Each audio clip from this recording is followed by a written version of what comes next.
Are you tired of being busy? Why don't you try a new word or new expression which describes your level of busyness a little more precisely? Here are some alternatives which allow you to better express your level of busyness and how soon you are likely to be available.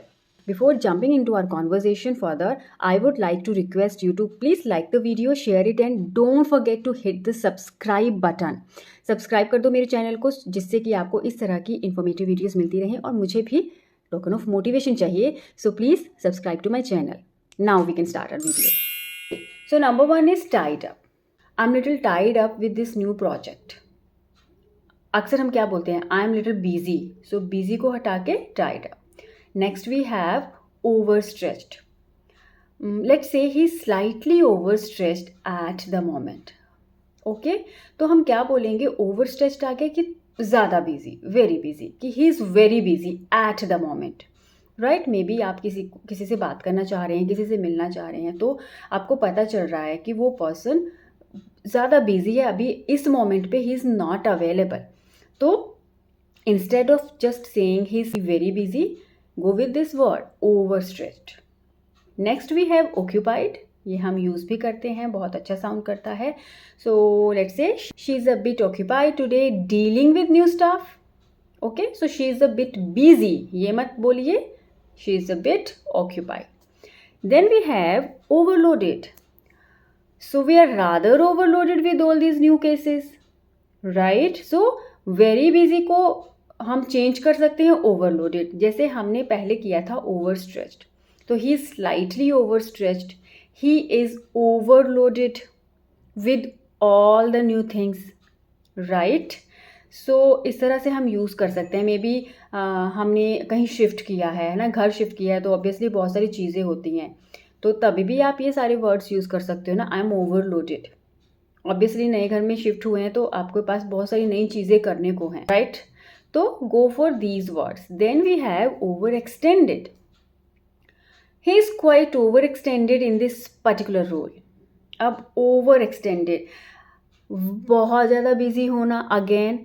तो just imagine आपका कोई project चला है और maybe you are the team leader, तो obviously you are going to be over extended होने वाले हो आप, क्योंकि आपको वो अपनी लीडरशिप को बहुत अच्छे से निभाना है. So instead of that I am very busy, extremely busy, go for these beautiful words, over extended, right?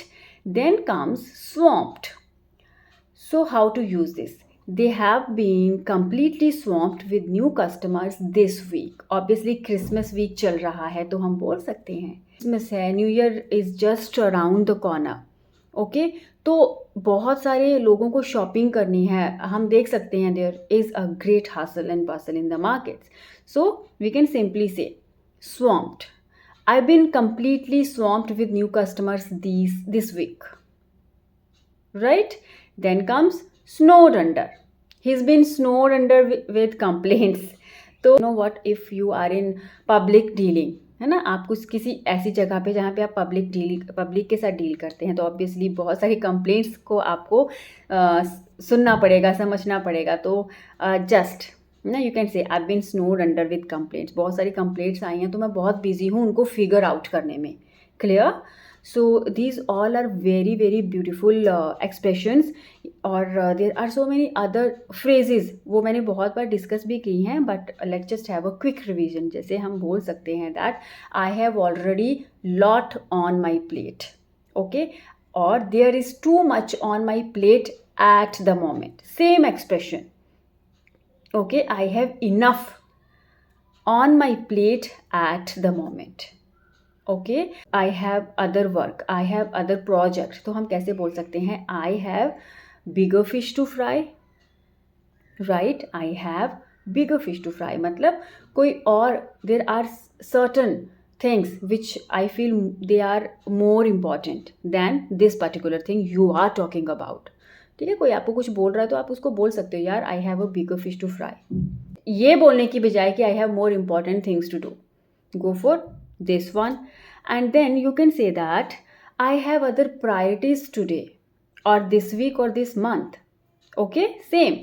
If you want to go for bigger fish to fry, good. If you want to go for this option that I have other priorities today or I have other priorities this week or this month, right तो ये सारे expression use करिए and you are good to go. I think इसी तरह practice करके बहुत सारी चीज़ें हम सीखते हैं and it's up to you how you are going to implement all these phrases और ईडियम्स और new words in your daily life conversation. देखिए आपको वो इन्वायरमेंट तो खुद क्रिएट करना पड़ेगा. Don't rely on others. कोई दूसरा नहीं आएगा आपकी हेल्प के लिए.